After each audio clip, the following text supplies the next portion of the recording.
Bismillahirrahmanirrahim. Assalamualaikum warahmatullahi wabarakatuh.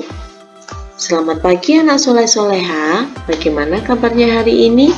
Semoga semuanya dalam keadaan sehat ya. Amin. Hari ini, hari Kamis 5 November 2020, berjumpa kembali dengan Ustazah. Kita akan melanjutkan pembelajaran kita hari ini, masih di tema 4, subtema 2, pembelajaran 1 dan 2. Kita mulai ya. Materi hari ini diantaranya tentang aturan makan saat di rumah, ungkapan terima kasih dan permintaan tolong, gerak tari, dan juga gerak berlari. Untuk yang pertama, yaitu tentang aturan makan ketika kita berada di rumah. Yang pertama, berdoa sebelum makan, mencuci tangan sebelum makan, makan dengan tenang dan sopan, menghabiskan makanan yang telah kita ambil, dan juga membantu ibu membersihkan meja makan. Nah, ini adalah contoh aturan makan saat berada di rumah. Tetapi tidak menutup kemungkinan aturan yang berlaku di rumah yang satu dengan rumah yang lain akan berbeda. Paham? Oke, kita lanjutkan ya. Selanjutnya adalah tentang ungkapan terima kasih dan permintaan tolong. Coba perhatikan percakapan berikut ini. Ada percakapan di antara Siti dan ibunya. Bolehkah aku membantu merapikan meja, Bu? Siti berkata kepada ibunya. Kemudian ibunya menjawab, silahkan Siti, tapi hati-hati membawa piringnya ya. Kemudian Siti menjawab, baik Bu, Siti anak yang rajin, terima kasih Siti.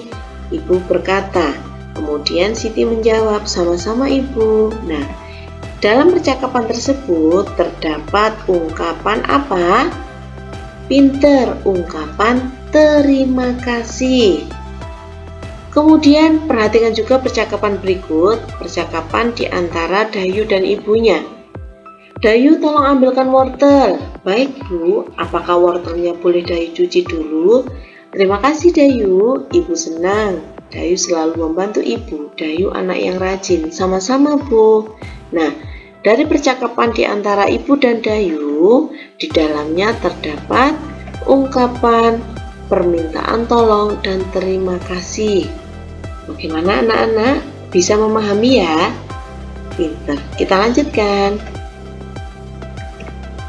Ungkapan terima kasih diucapkan setelah menerima sesuatu atau setelah kita mendapatkan bantuan dari orang lain. Ungkapan permintaan tolong diucapkan saat kita membutuhkan bantuan atau pertolongan dari orang lain. Dan yang perlu kalian ingat, ketika kita meminta tolong, perlu disertakan kata tolong.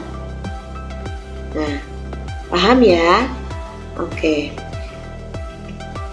Kemudian yang selanjutnya adalah tentang gerak tari. Gerak tari dibedakan berdasarkan waktu, yaitu lambat, sedang, dan cepat.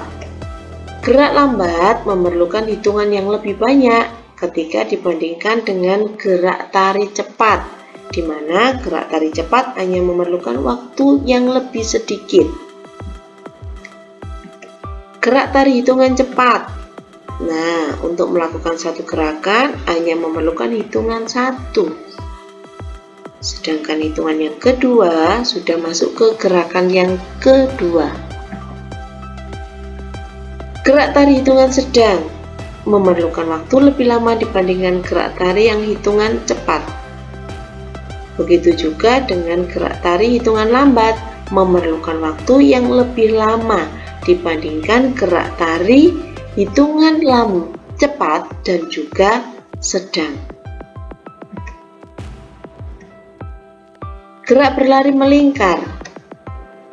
Nah, seperti ini, jadi lintasan yang dilalui berbentuk lingkaran. Cara melakukan gerak berlari melingkar. Yang pertama, pandangan lurus ke depan, badan dicondongkan ke depan.